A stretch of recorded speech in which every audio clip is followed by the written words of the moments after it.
Welcome to the Solid Verbal. The Solid Verbal. Come after me! I'm a man! I'm 40! I've heard so many players say, well, I want to be happy. You want to be happy for a day? Eat a steak. It's that woo woo. And now, Dan and Ty. Welcome back to the Solid Verbal, boys and girls. My name is Ty Hildenbrandt, the man seated to my left for the first time on a Sunday. Yep. His name is Dan Rubenstein. Daniel, Yes. how are you? I'm good. How you doing? I'm doing well. This is our first simulcast show here on SB Nation. As you know, we've done the live thing on Saturday nights for a few weeks, and the feedback we got from folks was that they loved watching. Sure. They wanted to watch more. Right. They wanted to watch the games a little bit more than they wanted to watch As I think I would want to do as well. Totally reasonable point of view. Right. So here we sit on a Sunday. Correct. A little later than we expected, but had some technical glitches. We're hoping to work through those now. And we are live in the flesh and blood here for those watching through the old internet. People can hear us. For those listening at home, maybe in the car on the way to work on a Monday morning, we're going to do our best to try and recap all of Week 8, Dan. We've got jackhammers going on in the background. It adds texture. We can only wonder if they're trying to figure out what goes on with Iowa's defense or Texas's defense by that. But a lot to get through here tonight. Week 8, a lot of action. We're going to start this week where we start most weeks just to try and break the ice and set the table. Let's have a listen to your Week 8 reverbs. Take it away. As a K-State fan, I feel like every college football fan probably felt when Theodore Roosevelt legalized the forward pass. Cam in Vancouver. This is Jeff calling from Hamilton, Ontario. Sean from Bama. Mike in Eastern Oregon. Mike from the mean streets of Easton.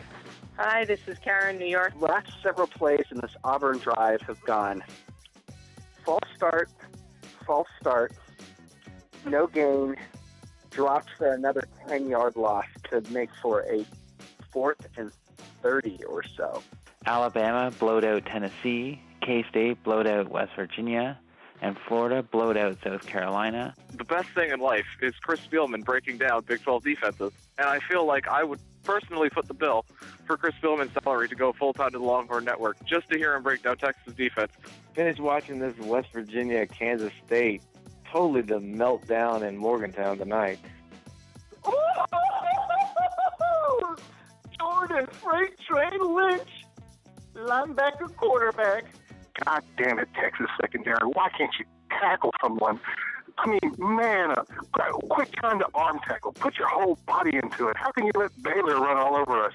Michigan State broke my heart again. Just wanted to point out that Mr. Gene Chizik is 22-35 without a quarterback named Cam Newton. Just got done watching Michigan beat Michigan State for the first time in 5 years, and in the process, make the 112th best offense in the country look competent. As an Ohio State and Navy grad, I can confirm that there is one person on earth who has been forced to watch Indiana football 2 weeks in a row. Unfortunately, that person is me. CEO Riddickly, would you say the Irish have the best run game in the nation? UConn alum. Geez, they are absolutely horrible. The only thing this team does well is hustle on and off the field after the other team scores. Can I just watch Nick Saban kick Derek Dooley's stool out from under him? I gotta say it, and some people ain't gonna like it. Roll damn Tide. In the span of 3 weeks, Virginia has lost to Duke, Maryland, and Wake Forest. I think I want to go put my head in the toilet and flush it. Someone tell Gene Chizik, bring his playbook. He's got a meeting with the Turk. I can't believe I'm saying this, but we're going for Heisman and Bill O'Brien for Coach of the Year. Hey, D'Antonio, I got your excessive celebration right here. 2 teams ranked lower than us played each other. The winning team ranked lower than us somehow is now ranked higher than us. I wish I'd taken trigonometry. Who's number one? Who's number one? Oregon, Oregon, uniforms are fun! The last time Clemson played Virginia Tech, we beat real orange juice out their ass. Today it was like the talking heads, same as it ever was, same as it ever was. This is CM Shack from South Kakalaki, and I will be back with the offensive attack that goes boom, shakalak. All right, it's CM Clack from South Kakalaki. Where is South Kakalaki? I have no idea. I've heard that in country songs before. I don't listen to country, but South Kakalaki is... You've heard that in country songs? I honestly, God, I've heard Kakalaki in country songs. All right, that's fair. Where should we begin? Well, we could start at the very top. Again, thanks for all the reverbs. Please do call in next week. A lot of great stuff, which I know we'll go through here. We can start at the top with Alabama and Tennessee. Yeah. I don't know if there's much really to get into with this game. Alabama wins with a pretty... Do you hear that jackhammering? Yeah, that's very representative of the Alabama-Tennessee game. McCarron, 4 touchdowns, looks really efficient. Yeah. The 50 Shades of Bray that I saw Spencer Hall joking about earlier in the year appears to be 50 different ways to torture the Tennessee fan base because it has not gone well. They got steamrolled here against a superior team. I would say your word efficient for Tyler Bray, that's insane. Right. For AJ McCarron is actually, it's sort of a misnomer. He was more than he was just a really good quarterback. He throws for I think the most yards he's thrown for as a starting quarterback. Yards, yeah. Right, and the difference maybe is Doug Nussmeier opening that offense a little bit up, coming from Washington, the offensive coordinator. Sure. Alabama looks ridiculous. They I don't know how to describe it in any more accurate a term. They look really good. They have Mississippi State this coming week, but I can't see Mississippi State giving Alabama much of a challenge. I like Mississippi State. It's going to be a tougher game than Alabama's played. Right. But I really, at this point, I don't know if anyone other than maybe LSU or Florida is going to be able to hold a candle to Alabama. How many teams would have a case to be made for a stronger strength of schedule using the clause, well, if Tennessee were better? Right. I think that would be... Many teams in the SEC, right. Sure. If Tennessee were better, our schedule would look great. Yeah. But no, Tennessee does not look all that good. Alabama looks not all that vulnerable. I would say Mississippi State 70, Alabama 3.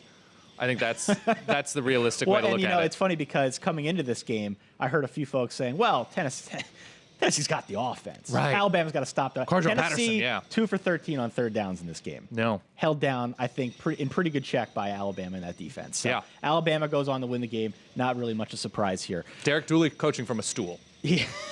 That should also be noted. All right, let's move to Florida against South Carolina. Yep. Who did you pick in this game?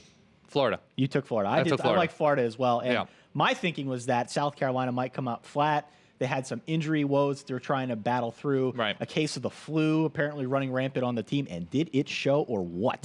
44-11. Right. Number 2 Florida keeps rolling. A flu also struck the Florida offense, though. Great punting. Did you see that one punt, the bounce back that bounced from the one back? Did. Oh, my God. A beautiful thing. It's Rick Neuheisel porn. It's a great thing. Well, Florida used special teams and defense really to spring itself free in this game. At one point here, I'm going to have to look at the stat, but I don't even know what it was. Jeff Driscoll, there it is. 11 for 16, 93 yards, 4 touchdowns. Double-digit swagger. 4 touchdowns and only 93 yards. That is efficiency. Yeah. And just mediocre quarterback play against a really good defense. On the way up here this morning, I was listening to Tim Brown and another fella on on XM College Sports Nation, and one of them had the audacity to trot out Jeff Driscoll for Heisman. Well, why not? It's a sure thing at this point. Yeah, it was something like 21 points on 29 total offensive yards at a certain point because of defensive and special teams fortune and strength. Florida looks ridiculous. Yeah, and South Carolina, as you know, we talk about the defense, held to only 191 total yards. They did not look good in this game at all. They were without Lattimore, which of course could have swayed things a bit if he were in there. But he played a little, but for the most part, without him. Right. 44-11. I did not see this kind of a game. I thought maybe 21-17, but not 44-11. South Carolina on the road is now a thing. It is now very much a thing. Struggling against Kentucky, Vanderbilt, and then keeping it close against LSU, but ultimately. And then Steve Spurrier pulling Connor Shaw for Dylan Thompson. So you're not his favorite anymore, Connor Shaw. You had a few weeks, but he has a new favorite for the next 24 hours. And Florida has the cocktail party on deck. They do. Which is an interesting matchup, and we can get into that in our Wednesday show. But my heart, I feel like in my heart I want to go with Georgia just to keep things interesting. Really? But not because I think they'll win, just because I'm sort of rooting for them to make things interesting in the SEC. Sundresses. True. Yeah. I can't see Georgia holding down Florida. I just can't see it. Florida's going to run all over Georgia. Georgia didn't really hold down Kentucky. No. I think Florida wins convincingly. Georgia has not looked good, gets blown out by a South Carolina team, mind you, in Columbia. I don't think there's any real reason to feel good about South Carolina moving forward. They don't know who their quarterback's going to be. They do have key injuries. They looked awful on special teams. They were dreadful. Yeah. Really bad on the special really teams. Bad. They look special in the worst possible way. Short bus special. I like Florida a lot here. You know what isn't a thing? Yeah. Oregon on the road. That is nice. Oregon goes on the road, Dan? It happens every so They're often. turning a new leaf here in their schedule. I like it's the miming. I like that. So I was out in Oregon for this one because I traveled for the mysterious You're a day job. local, getting the sense of the land. I watched the game with a few of our ballers, which was very nice. I appreciated seeing them and for them coming out. Oregon went down 7-0 very early in this one on a fumble on the opening drive. Yep. Proceeded to score 43 straight points. It happens. And take it to ASU in ASU's own house. Mm-hmm. Final score here, 43-21. Your takeaways as an Oregon fan here, Dave. Did you get the sense that they let off the gas because they didn't do any scoring in the second half? Did you get any sense that they let off the gas here and just sort of try to get the game over with without getting any more injured? ASU put 10 guys in the box. They really made Brian Bennett beat them with their arm after Marcus Mariota was pulled. I don't think Oregon has anything to worry about by not scoring in the second half with their fourth string against ASU's first stringers. ASU, of course, loses a couple of key defensive linemen early on. Will Sutton, who is all-conference and potentially even more so. But Arizona State did not really have a chance in this game. When Oregon was running like they were running, Marcus Mariota, you saw the keeper, which is the difference between him and Darren Thomas from last season. It's a more dynamic option-style offense with him in there. Kenyon Barner burst for a long run. DeAnthony Thomas held down once again, which has been a little bit surprising, but you see different people stepping up. Braylon Addison. I'm just naming names now that I like. So 406 yards rushing in this one, only 48 passing. What happens to Oregon when they go through that Pac-12 schedule? Maybe they get to the bowl schedule. I don't know. Right. Is there going to be a team that you see on their schedule right now where you look at it and say, okay, we're going to have to do better in the pass game. We're going to have to do better in the pass game if we want to beat USC. Right. If we want to beat whoever. Is there a game, at least on your radar, you're looking at thinking you got to do better than 48 yards passing? No, the 48 yards passing, why pass when you can run? No, and in this game in particular, sure. Right. But I'm saying in general, they're a rushing-oriented team. Right. In general, I think Marcus Mariota has looked better as a true quarterback than Darren Thomas did at times last season. I have no doubt, especially as he gains experience on the road. He looked shaky in that first game against Washington State and Seattle, and that was one of the questions I had going into this game is how is he going to look in front of granted, it's not all that loud and hostile in Tempe, but a sizable stadium and crowd and atmosphere and a good Arizona State team. That was a question I had, but most of that was answered. I think they're going to be okay through the passing game. They're built to beat pretty much everybody on their schedule moving forward. Stanford has a good defense, but it's more the strength is in that front seven. In the middle, yeah. And Oregon, if we've seen anything, has been able to stretch the field. So I do like Oregon moving forward. USC presents a problem, but the ASU game was almost as worrisome just considering how little experience they had on the road. Now, looking at USC and what they've been able to or not been able to do against some very mediocre Pac-12 teams, I like Oregon moving forward, but it's still USC. There's no reason to be all that optimistic. Yeah, and people don't talk much about the Oregon defense because everyone realizes the offense, and we'll move away from Oregon now. Right. We'll talk about some other stuff, but Oregon defense, again, looked really stout in this one against an ASU team that can put up points on the board. Hadn't been turning the ball over. No, ASU hadn't been. And Oregon forcing issues. They forced it. So, okay. Kansas State versus West Virginia. This was a weird game to me, and I think I went on the radio with Carter Bryant, who we had on, I guess last Saturday when we did our show. Right. And he asked me, who do you like in this game? And I said, Carter, I'm going to be honest, I have no freaking idea. Right. Because of the contrasting styles. You have a Kansas State team that I don't think does anything spectacularly, but is really solid top to bottom. I'm going to disagree with that statement, but continue. Well, let's move on. Yeah. And then West Virginia, which of course has the high-powered passing attack, led by Geno Smith, but no defense. So how do those two things pair up? And to me, just looking at it, I felt like Kansas State wasn't really going to be rattled by going into Morgantown. I thought that they just had enough pieces in place. Their defense has played really well that they would be able to at least hang with West Virginia. I did not see 55-14 coming. No. I don't know if anyone saw that coming. Collin Klein, I think, steals the baton now from Geno Smith. He does. Probably your Heisman frontrunner at this point. I don't know who else it would be. No, it's Collin Klein. I'm speechless by this, Dan. This was a really impressive showing on the road. Another one for K-State, who now has two really good road wins in both Oklahoma and now West Virginia. Yeah, I still have no idea exactly where to put this K-State team. Yeah, I mean, it's weird, right? Here's why. The win over Oklahoma was amazing and worthy, as we've seen what Oklahoma's been able to do since then. They beat Kansas yesterday. I mean, what are we talking about now? But it is a bit of a.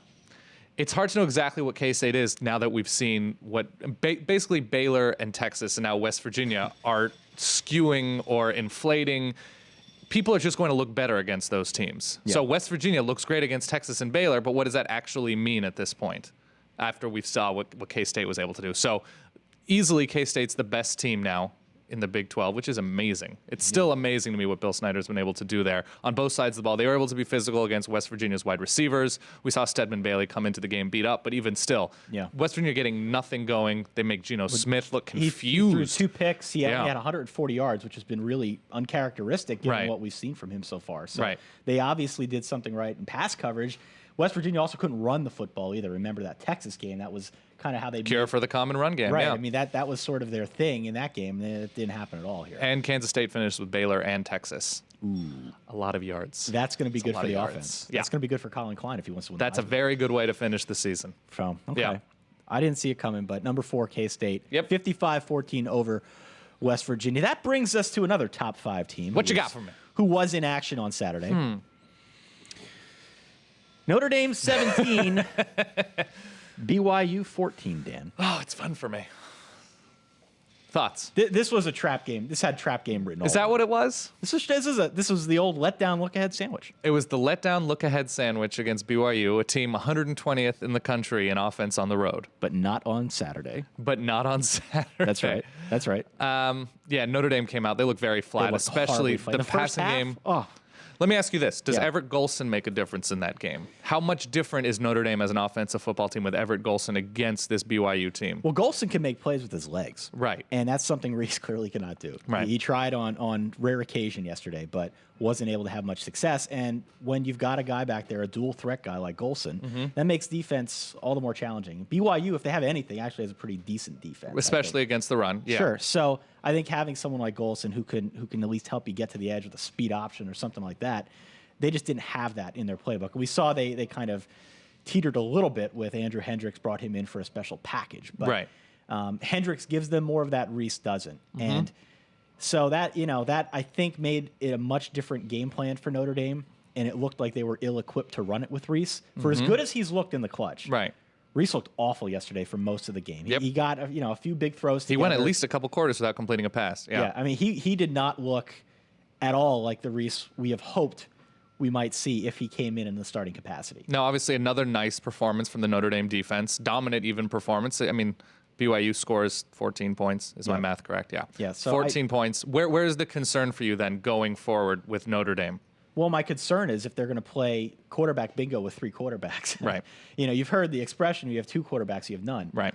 If you have 3 quarterbacks, I don't know if the expression can handle that. What do we do now? If you have 3 quarterbacks, that's a Steve Spurrier wet dream. That's what it is. 3? Hot damn. Yeah, it's that to me is very concerning, and they need to get better offensively. It's a good thing they were able to run the ball against BYU, because in the second half, I mean, some quizzical play calling, as I heard on the radio from one of the BYU announcers. Yep. Notre Dame was able to run pretty effectively against that BYU defense. Notre Dame did not trust Tommy Reese in the red zone. No, and would you? No, absolutely not. I mean, one of the interceptions wasn't his fault. The interception wasn't his fault because it was batted up and hit a guy in the hands. Whatever. Okay, they got to get better. They have to be more versed on offense. You can't just rely on the run, because you go up against a team like Oklahoma next week. Yeah. I don't like that matchup at all for Notre Dame. Right. Not at all, because I think Oklahoma's got the defense to stop whatever Notre Dame throws at them. So they got to prove that they can add another dimension on offense. Otherwise, it's not going to be a long-lived undefeated season from this point forward. Fair points. Next game, LSU 24 on the road against Texas A&M. This is your lock of the week, Daniel. Of the week. Yeah. LSU 5 turnovers to swing momentum in their favor. Totally got owned in the first half of this game. Yeah. If you watched this at all and you didn't look at the score, you would say to yourself, Texas A&M won the first half 35-0. The score at halftime was 14-12. LSU got 2 late touchdowns, went ahead, and really never looked back. Allowed a garbage time touchdown, which I think made this look closer than it was. But LSU continued down the path of doing what it's done for the last year and a half now. Just wear teams down, find ways to pick your spots and put points to the board. They just, it was unspectacular, right? But you go on the road to College Station, it's a pretty good win. The really smart thing that LSU did here, they didn't bring really a ton of pressure. They relied on just bringing 4 people against Manziel, and they wanted to just keep him in the pocket. Yeah. Make him, and he had the opportunity to step up and make plays with his arm. He's not that quarterback, at least not yet. I have every sort of feeling that in that offense with Kevin Sumlin, he will develop into a quarterback that can both pick apart a defense like Case Keenum did last year at Houston for Kevin Sumlin, and also use the funness of Johnny Manziel and Johnny Football to his advantage. But at this point, against a front that good and against an LSU slew of defensive backs that disciplined, it was near impossible. So he turns the ball over. He doesn't put up the yards. And LSU, it was, as I said this, as LSU a win, as we've seen. Completely. Jeremy Hill, the freshman running back, coming in and making all sorts of fun noise in the second half. He goes for over 100 yards. Zach Mettenberger, They got to fix Zach Mettenberger. It's not happening. They got to fix that. Maybe they were right when I listened to the broadcast last week, the South Carolina one. They were just calling him Mettenberg. Right. Like maybe that's close enough. I mean, he doesn't get the final ER until he commits 50%, until he completes doesn't get it. more passes. I don't know what they're going to do about it. They can't beat Alabama if they don't have a competent passer, because Alabama is going to key on the run. And it doesn't matter how many running backs LSU has. Right. Alabama's going to key on the run. They're going to say, we feel pretty good if we have to make Zach Mettenberger beat us. Yeah, Alabama will run cover 1, cover 0. They'll do that against Zach Mettenberger. They'll put all their corners on an island. Absolutely. And it'll be awful to watch. It'll be really bad football to watch. They've got the bye week this coming week, and of course Alabama's got Mississippi State, but LSU's got 2 weeks now to figure this out. I just hit my microphone, and now I'm confused. You got the shock mounts, though. Yeah, so I think we're okay. Shock. All right, let's move on. Oregon State, Utah. Oregon State on the road, another win, 21-7 over Utah. Yep. I don't know how much we want to talk about this. We could. I stayed up. We could. I stayed up too. Yeah. We could argue the whole Oregon State ranking thing. Yeah. Because we got into it a little bit on the old Twitters last night. But your point about Oregon State is that they should be ranked higher than they are, given the resume. Is that? I think so. The last night's game, I don't think made anything more clear to me about Oregon State. The defense looked terrific against. It's a freshman, I think a true freshman quarterback in Travis Wilson at Utah, who looked, he made a couple of interesting throws. They had a couple of big plays called back because of penalties, but this Utah team they can't run the ball at all. John White, when he's healthy, is a very good running back, but he's not the same running back that he's been when he's at full health. So yeah, Utah, not a team to take a ton away from, but keeping them to 7 points at home. Oregon State, weirdly enough, is much better on the road. We've seen the home results struggling against Washington State, just getting by Wisconsin, which granted now looks better and better every week. But on the road against BYU, against UCLA, against Arizona, they've looked a lot stronger. And maybe it's the in and out, the possibility of in and out. But yeah, this Oregon State team, I wouldn't say struggled, but Cody Vaz did not look like he looked against BYU. They were not able to get a ton going on the ground. And the talent on the outside, Marcus Wheaton and Brandon Cooks, they're good. It's still really dangerous for them. No, they're good. They're good. And I mean, they have as impressive a resume as any team in the top 10. If they had beaten maybe Utah, not any team. I don't want to lump them in with like LSU. Right. I don't want to lump them in with Florida. I don't want to lump them Oregon State's the best team in the Big Ten right now. Yeah, no, I don't think there's any question about that. Yeah, Big Ten's pretty bad. So, all right, big win for Oregon State. Oklahoma, sort of a garbage time win over Kansas. Right. The takeaway here, we don't need to talk in any great detail about this. The takeaway here, though, is that headed into the big Notre Dame game next week, Oklahoma hosts that game. Yeah. Headed into that game next week, it appears as if Landry Jones is now really in sync. Well, Kansas will do that. Kansas will do that to you, mind you. Texas will do that for you. Texas will do that for you, absolutely. But that is what Oklahoma needed. Sure. They needed that because to start the year and then, of course, with that K-State game, he just could not get in rhythm. So whatever Bob Stoops is doing, it is working because he looked a lot better these last 2 weeks, and it's a really bad spot. Who does Oklahoma have left? They have Notre Dame. Oklahoma State. Notre Dame, Oklahoma State. I could pull it up here just so we get it right. I'm assuming TCU. Yeah, Notre Dame, of course, this week. Yeah. Oklahoma State a little bit later in the year. They're on the road at TCU. They play Baylor. They play West Virginia on the road. So, I mean, there's who shouldn't he put yards up against other than Notre Dame? I mean, Iowa State, they're not going to hold Baylor, West Virginia, Okie State. Maybe TCU. TCU gave up 56 points yesterday to Tech. Yeah. So he's gonna do pretty well, at least statistically, the rest of the year. Right. But he does seem to be finding that rhythm. That's bad news for Notre Dame. Absolutely. I think that's really bad news for Notre Dame. But again, Bob Stoops, Landry Jones in a big game. Is it a night game? This week it's a night game. It's a night game, and I know it's at Norman, and they're a better team there. They already lost to K-State at home. OU in a big game at night. Yeah. Number 10 USC, 50 Colorado 6. Yeah. We will not play the Mr. Softy music today, mainly because Matt Barkley went 19 of 20 for 6 touchdowns here. I may be incorrect in saying this, but I think the point spread may have been 44 even. Was it? I saw it at was 40 and somewhere a half, 41. So I Okay. think they barely covered. Matt Barkley sets the all-time conference record in touchdown for him. passes. Robert Woods sets some sort of catch record. I don't know if it was team or it was conference. Whatever it was, Robert Woods is ridiculous.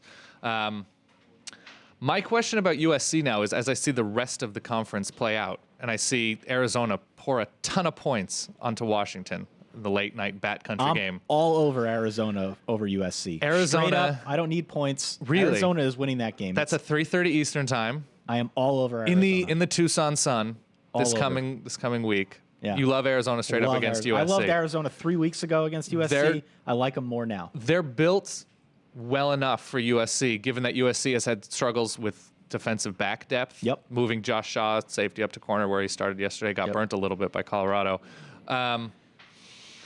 Arizona's looking good. Arizona is pretty good. This was another Twitter thing. Especially considering who they have and who they don't. Yeah. Now, this was another Twitter Depth-wise, thing. yeah. People are saying, well, if they're better, they wouldn't be 0-3 in the past. Twitter people are horrible. This is a pretty good team. I mean, Right. they're getting better, and it's going to take a little while. But Matt Scott's a good quarterback. Right. And they're able to move the ball on people, and just because they turned it over as often as they did against Oregon, Right. I don't know how indicative that is of how good the offense as a whole is. I still think it's a pretty good unit. Everybody's moved the ball. I shouldn't say everybody. Stanford didn't, but people can move the ball against Washington. LSU scored 41 points. In retrospect, that makes Washington Yeah. look even worse. It does. Because of It Zach does. Mettenberger controlling a 40-point win. USC's offense, not all that good. Matt right. Barkley throws a lot underneath. Arizona's defense, feisty. Okay, Yeah. continue. I'm going to move very quickly through Yeah. the next 5 games Do it. here. You tell me what the first things are that come to your mind. Right. Number 11, Georgia, 29 on the road Yeah. over Kentucky, 24. Georgia's just above average. You They're think? just above average. Kentucky's a tough place to play, though. Kentucky plays well at home, even though their passing offense is awful. You shut your mouth. I am cupping Ty, myself about over Kentucky. the mic. Awful. You shut your mouth about Kentucky being tough. Aaron Murray looked pretty good in this one. Aaron Murray looks great, and he's let down by a defense that does not look nearly as good as it should, considering what Yeah. they brought back. Very generous defense. A very you could say. generous defense and offensive inconsistency around him. The line hasn't looked consistent at all for Georgia, but he looks great. Mississippi State, 45. Middle Tennessee State, Yeah. which is apparently in the middle A of legitimate ACC power, Middle Right. Tennessee State. 45-3. Mississippi State's got the big one against Bama on deck. What's the key for you for that game? Looking forward quickly. Ranked team, they'll be a top 15 team. Right. I think that Mississippi State has to In Tuscaloosa? in Tuscaloosa. In Tuscaloosa. Mississippi State has to try and find some way to slow down on defense the Alabama rushing attack. They have to find some way to do that. Right. Because that is what Alabama is going to do. This is what they're going to do because Mississippi State can put up points quickly. Alabama's going to try and control the clock because Right. that's how they play every single big game. Yep. That is what they're going to try to do. If you can take away that rushing attack, then maybe you've got a chance. But otherwise, I don't think it's happening. It's all limiting yards after hits, after contact for Alabama, as we see the running backs. You get hit 2 yards in, and it's a 7-yard carry. It's about getting 3rd and 7s and 3rd and 8s and forcing shorter. I mean, that's what it is against every team. But in particular against Alabama, you're not going to beat them scheme-wise. You're not going to beat them talent-wise. But it's field. You have to beat Alabama at their own game, which is damn near impossible. It's hard to do. Yeah. Only LSU can do that, and they can't Yes. even do that. Yep. So, all right. Florida State 33, Miami 20. If you're like me and saw the halftime line at Florida Making State, some cash. Florida State -10. I'm not saying, but I'm saying Right. just bet Monopoly dollars, of course. This was a nice spot for Florida State in A the lot of second people half. liked, A weird first half, quite honestly. Right. Some injuries for Florida State. Weird sort of first half here. Florida State did in the second half what I think most expected them to do the entire game. Yeah. And did pull away here 33-20. Right. But Miami hung with them, so credit to Miami. I think they were overmatched. Florida State gave them the ball too much in the first half, giving up, I think it was a couple fumbles. Sure. But yeah. Yeah, so, okay. Florida State wins. Rutgers also wins. They stay perfect. Gary Nova 4 touchdowns. Gary Nova. That's really all I have to say. 35-10 over Temple. Right. We got Rutgers. sirens in the background. We do have here. sirens. This This is a Rutgers town. That's right. So people are excited back This is a there. They're going to turn that, what's it called? The Empire State Building? Yeah, They're gonna something make like all that. red. Yeah. Rutgers now. I think they're somewhere in the high teens. They'll be somewhere between 10 and 12 and 15. They end with Pitt, Cincy, and Louisville. And Louisville, by the way, who still is undefeated, beat South Florida 27. Look at that segue to 25. That's It's a what a pro does. Pro. Dan. Louisville 7-0 needed a game-winning drive to do this. Yep. Teddy Bridgewater goes 5 of 7 on that drive. Mm-hmm. He's really good. He is really good. He's really good. No one knows about it, but he's really good. I like Sonoris Perry as well. Yeah. But Teddy Bridgewater is quite good. And really happy for him that he decided not to go to Miami. Just a great life decision. You like to see that from youths. Yeah. I like saying youths. Texas Tech 56, TCU 53, triple OT. TCU scores 10 with 2.5 minutes to tie this game. Seth Deggy, yes, sort of the offensive story, 30 of 42, right, for 7 touchdowns in this one. Very Geno. He's channeling his inner Geno Smith. Has Texas Tech played Texas yet? No, they haven't. No, they have not. Yeah. Can I was going to coin a phrase as you were introducing this game, go ahead. and it sounded really wrong in my head, but so wrong to the point where I needed to make sure that you heard it. Yeah. Seth Deggy, how many? He has touchdowns in the teens in the last 2 games. Sure. He has thrown many touchdowns. We talk about Collin Klein. We talked about the productivity against a decent TCU team now, and obviously against a West Virginia team that was perhaps overvalued. Seth Deggy for Backdoor Heisman. And when I heard Backdoor Heisman in my head, yeah, it's it hilarious. Makes you feel a little dirty. Right. The Backdoor Heisman feels like it's given out at a different award show. Right.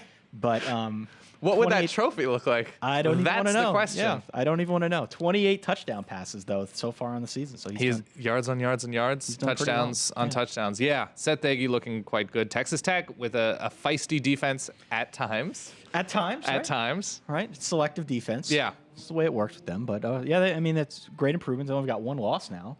They only have 1 loss. I mean, if things go awry for Oklahoma or I'm going to ask you a question and interrupt you. Yes. What is your Big 12 power ranking right now? Oklahoma. What's K-State? K-State 1. Yeah. K-State 1. Oklahoma 2. Mm-hmm. I guess Texas Tech 3. Yeah. Gosh. Did you do TCU 4, West Virginia 4? West Virginia has to be ahead of Texas. Oklahoma State is intriguing, but they haven't really played anyone. Put West Virginia at 4. West Virginia 4. Then maybe Texas. Don't ever do that with your tongue ever sorry, again. No, that was very weird for me. Okay. Yeah. This is Texas after West Virginia. I guess you put Texas over Oklahoma State. Yeah. You have to. Baylor right behind Texas. Yeah. I think, and then maybe Oklahoma State in there. So a lot of teams that could score points. Baylor ahead of Oklahoma State. Yeah. I'm going to go Oklahoma State ahead of I'd Baylor. probably see that too. But they looked good yesterday. J.W. Walsh. A nice performance against Iowa State. Top to bottom, it's very ACC-ish where everyone can beat anyone. Top to bottom, Backdoor Heisman. Backdoor Heisman. There it is. Weird. Speaking of the ACC, Clemson 38, Virginia Tech 17. Weird game. Clemson outgained here. They forced 4 turnovers, win by 21. Right. Logan Thomas at times looked awful. He did not look good. He is not Mel Kiper's #1 overall pick anymore. There's no way he can be. I don't know where the big board is right now on Logan Thomas. It should not be in the first round. May I? Do we have a tire fire? Tire fire. Yeah. There it is. Yeah. Yeah, Clemson actually did a really good job, even though offensively they were inconsistent, did a good job of getting after Logan Thomas and beating blocks and getting a nice push against the Virginia Tech offensive line, which has been yeah, they've been pretty bad. There it is. Yeah, they've been pretty bad. All right, let's go quickly through a few more games, and then we can get to anything else you might have here before we let the fine people go. Right. Stanford, 21-3 over Cal. Stephon Taylor runs roughshot, 189. Stephon. 1 touchdown. Cal 1 of 14 on 3rd downs. Now 3 and 5 in the Pac-12. Jeff Tedford. Good job tying your job to Zach Maynard. Real top-notch effort. Is Jeff Tedford gone? And who replaces him? And how much do they pay him? And what is the Pythagorean theorem? I think this is probably. Is it time? I think Cal's investing in their football program. Yeah, it's time. I had this conversation during the kids call it a Google Hangout. Okay. With Yogi Roth from the Pac-12 Network, and I asked him the question like, well, Jeff Tedford's the greatest coach Cal has ever had, and they got him to this point where you do have the expectations, and his point was you have to win. You got to win. If you have expectations, you have to win, and thank you for your service. Talent isn't really a problem at Cal either. I mean, they can at the quarterback position. At the quarterback, right? Right. But they can get guys to go to Cal. It's not. Absolutely. It's not like they're in like Iowa. No. You have to fight to get kids to want to go there. Right. And they're in a pretty good spot for this. So it's you got to East do more Bay, with that talent. There's really underachieved. There's a ton of talent. You have the academics. It's a beautiful campus. Now they have the facilities. Yeah.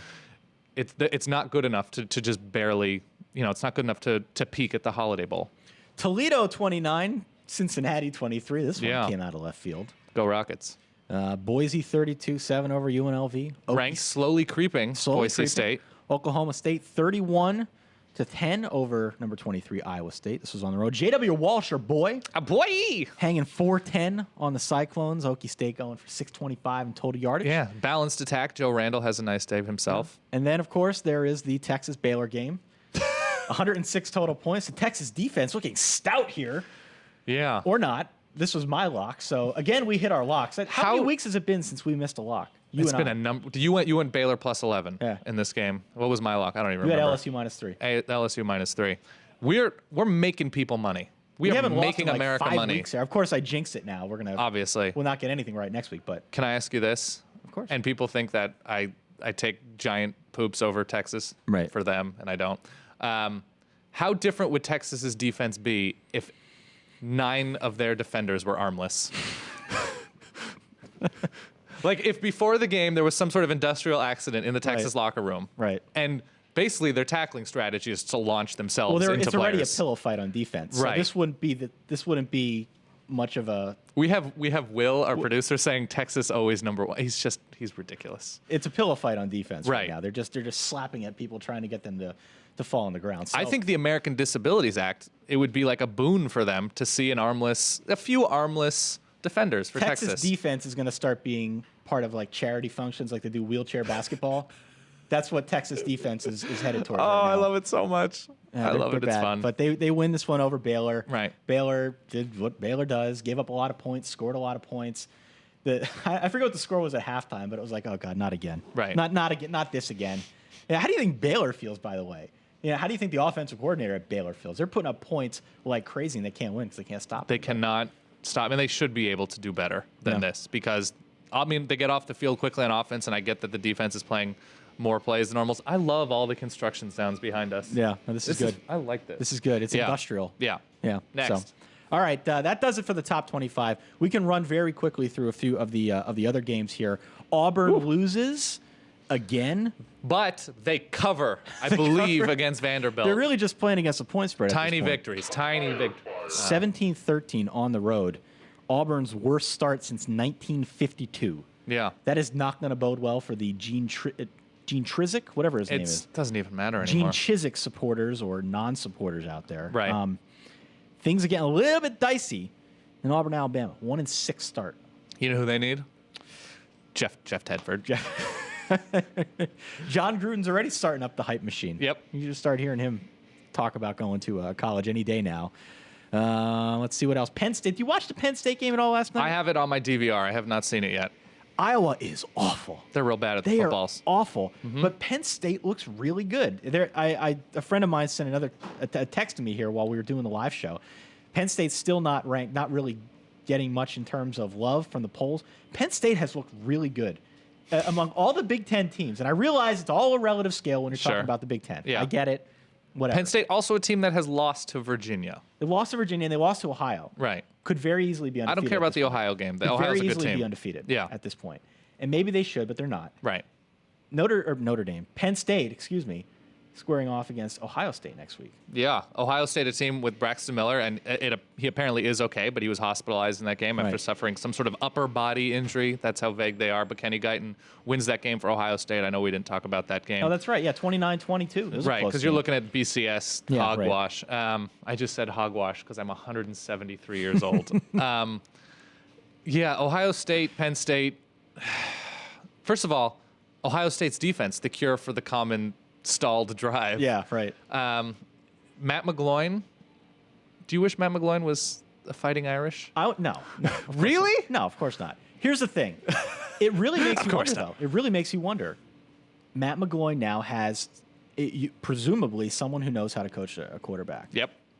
Look at what it has done for him in 1 year. Matt McGloin, if you watch Matt McGloin at all over the last, 1.5 seasons, he has been dreadful. He has. In the bowl game that they played against Florida, he could have had 9 interceptions. Yep. He has no arm strength, horrible recognition, and made really bad decisions. You're so mean. The fact that he is able to play at this level, and I'm not going to call it a high-low, but just any level above where he was before, that says a lot to me about Bill O'Brien. I was going to say, that he has a coach now. I mean, it's incredible how it's almost addition by subtraction. And, of course, with Penn State, it always gets murky when you start talking about No, their coaches were terrible else, at the coaching football. They were not good at coaching offense. If the defenses over the last decade had the offense, maybe that we're starting to see now, who knows how much better those Penn State teams would have been. Right.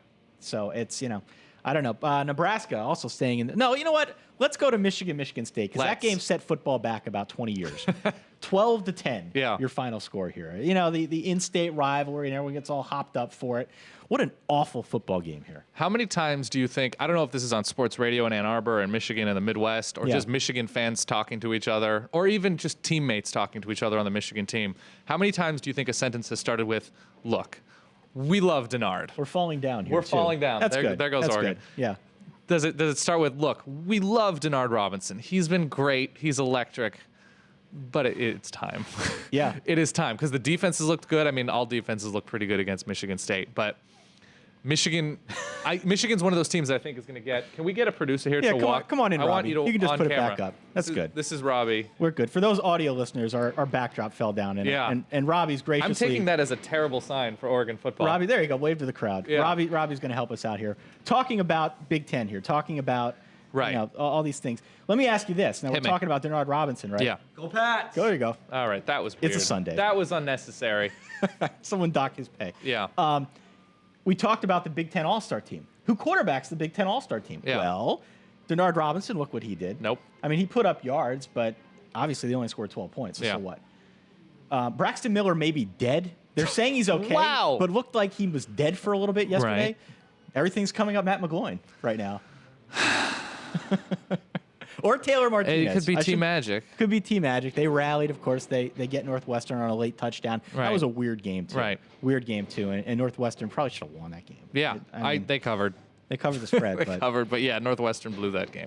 What else? What else sticks out to you from this weekend? Are there any other games that we, I don't know, didn't cover here? I mean, I think we pretty much got through most of these. We got through a lot of them. I'm trying to think. I have Twitter questions. Well, let's go through a few of them real quick. And we got to a couple of them while we were talking about. I'm gonna put on my glasses. Okay, put the glasses on. So what we did, if you're watching live, there it is, or if you're watching on demand, what we did is we put together a little player that you can find. Funny bone. You okay? Yeah, no, I'm gonna make it. We put together a player that you can find on solidverbal.com. You can go there. You can tweet us. You can also go to SB Nation Watch. There's a chat feature there. So whole host of ways you can interact when you're watching our live show, of course, simulcast on Sundays. We have a few Twitter questions that have come in either before, during, or after some of our topics here. So let's get through a few of those real quick, and then we'll let the fine people enjoy their Sundays. Yeah, I'm looking to see if anybody has tweeted us during the show. Hashtag solid verbal, by the way. There's a million people for those listening who want to join in on the festivities here. Is Matt McGloin the best quarterback in the Big Ten now? That's a maybe. Yeah. Follow-up question. LOL, what? Yeah. That's right. Preseason, I would not have called last night's game a battle of Big 12. The Big 12's best QBs. Still doubting half of that. Yeah. I don't. Maybe. Yeah. I guess. Please help me stop liking South Carolina football. I'm gonna go this camera. It's fun in Columbia, where there's a cockaboose and Sir Big Spur. Yeah. That's fun. No. No. It's heartbreaking on the road. Will the state of Oregon have two BCS-bound teams? He meant teams. I'm still waiting for the clock to hit 12 on Oregon State. Really? They don't have USC. They don't have USC. They can beat Stanford. They definitely can beat Stanford. Especially if Sean Mannion he dressed last night. But here's our argument. Yeah. Let me ask you. We talked about this. Oregon State versus Notre Dame in the rankings. Mm-hmm. All right, just in the rankings. Now you got to separate this out because I Right. saw you were mixing it up with people online a little bit last night. But your point was that Oregon State's resume probably warrants them being ranked more highly than Notre Dame. There's a case to be made. There is a case to be made, and I think those are fair points. I think if you separate out the current resume from the team, I can totally see that point. Right. However, in a heads-up game between Notre Dame and Oregon State, I think we're in agreement. We both take Notre Dame. Yeah, I think so. I think we both take Notre Dame there. But earlier we agreed that Oregon State would be the best team in the Big Ten. True. Notre Dame has struggled with a couple of teams in the Big Ten. They have. They're just playing down to the Big Ten level. And I'd like to see, even if they lose to Oklahoma on the road, I'd like to see what Notre Dame looks like actually play on a campus. They played against Michigan State. I have this thing coming through. They played against Michigan State and beat them. I mean, it was 20-3. I think was the final, Right. somewhere in there. Beat them soundly. I want to see Notre Dame do what every other college team does. Even Oregon now. Yeah. Well, I was going to say Oregon's played fewer yeah, campus road games than Notre Dame, or the same number. I I want to see that, and Oregon State has proven themselves. So resume-wise, I understand that. Yeah, to be able to totally go see into that. hostile environments and having a common opponent and scoring 42 as opposed to Notre Dame's. Yeah. Well, how many points did Notre Dame score against BYU? Not as many as 42. 17, yeah. Right. So there's a case to be made, but yeah, I think Notre Dame's the better team. But if we're to believe that rankings are an evolving list and a monster of who are they now, I think there's a case to be made. I don't like the resume argument because if you make the resume argument, then Florida is technically better than Alabama. If you go strictly on resume, you put Florida 1, you put Kansas State 2. Right. You can put other teams 3. You might put Oregon down at 6. I would. I think Oregon and you might put Alabama. Who's down your at top 5. 4 right now in your brain? Top 4. Who's your top 4 teams? Not resume. Just in general, combination resume and what you've seen on the field. Top 4. I think I go 1 Alabama, 2 Oregon. I probably go. I'm inclined to go 3 Kansas State. Okay. And then 4 Florida. Really? Those would be my top 4. Yeah. I'm going to go 1 Kentucky. Right. 2 Western Kentucky. Right. 3 Louisville. 1 Alabama, 2 Florida, 3 Oregon, 4 Kansas State. Okay. Just because of what the Big 12 teams defensively have been so suspect. I don't hold it against Kansas State because they did what they were supposed to do. Florida has looked too good against too many teams at this point to have Oregon ahead of them right now. Oregon has run it up on average to below average teams, and they've done everything they should be, and they've looked the part. But right now, Florida against Oregon, I think Florida's a 1.5 better. I could see it. Oregon has let its foot off the gas in a number of wins. Though. Right. No, they could have. They could have put up 100 on a few of their opponents. Right. But what does that mean? It doesn't mean much. Doesn't when mean the team more you're than it playing being doesn't have a defense. Right. Of course, but I do like Oregon an awful lot, and I don't think the defense has gotten much love. Let's go through. Let's keep going through. Yep. Is the job Bill O'Brien is doing at Penn State the best coaching job ever? No. Ever? Probably not. But Ty Willingham is still Ty to Willingham's me, the gold standard. Right. But I think Coach of the Year deserves strong consideration for Coach of the Year. If they were to win 8 games, 8 is total. If they finish, I think winning 3 out of their last 5, they win 8 games. It's incredible. So, anything else? Who's your tire fire of the week? Do we have the video for tire fire? It doesn't matter. We don't need it. Tire fire of the. There we go. We'll play the sound. Tire fire of the week. I think I watched the Iowa game from start to finish. I'm so sorry. The state of. I feel like I should give you a cup of tea. Yeah, I mean Kirk Ferentz right now. The state of his job. Ferentz. It is fair. What did I say? Ferentz. Whatever. Like he's like a forensic evidence. Kirk Ferentz. Right. Is sitting on a warming pile of rubber. Yeah. Right now. I mean, he has done a bad job with this Iowa team, and it's an Iowa team that we thought before the start of the year might be pretty decent. Sure. They're not decent. No. Not decent at all, and. It's just been really tough to watch them now. We don't even need the tire fire. For me, that's actually, I want to see the tire fire graphic. Put the graphic. It's a beautiful thing. For the people watching at home, we have the graphic. For the people listening in the car, wherever, we do have the audio that you can sort of hum along with it here. Let's put up. There it is. All right, so tire fire. I've got Iowa. Who's yours? Mine is the West Virginia defense. Oh, also a strong play. You make Collin Klein look like a ridiculous passer. Yeah. He's throwing into double coverage. Are you looking? What am I missing here? No, There's just yelling behind me. There's all sorts of yelling back there. There's an orgy. They also agree with West Virginia, by the way. Right. Yeah. My tire fire is West Virginia at home against a Kansas State team that has beaten the crap out of teams on the ground. Yeah. And for Collin Klein to continually pick this team apart. They made Collin Klein look like he was Joe Montana throwing the football. It's not fun to take Auburn anymore. It's not fun. It's not fun to take Texas anymore. It's not there anymore. You got to start keeping this thing fresh. We'll branch out. But the Big 12 is just, the Big 12 and Big 10, mind you, have just been, it's been a harvest of a lifetime for the tire fire of the week. Okay. Well, there you have it, folks. Thanks again for listening to the Solid Verbal. There you go. Especially for those of you who tuned in to watch us live here. We appreciate you stopping by. A little bit later start today. Yeah. We'll try and do a little Normally bit better next week. noon o'clock. We'll do it about noon o'clock next Sunday. Talk about Week 9, some big games, which we'll get through when we do our Wednesday preview show. On Wednesday again for Week 9, some big ones. Is that when we do our Wednesday preview show? I believe it is. Okay, good. I believe it is. For that guy over there, my good friend Dan Rubenstein, for myself, Ty Hildenbrand, thanks for tuning into the Solid Verbal. Tweet us at Solid Verbal. In the meantime, y'all stay solid. Peace.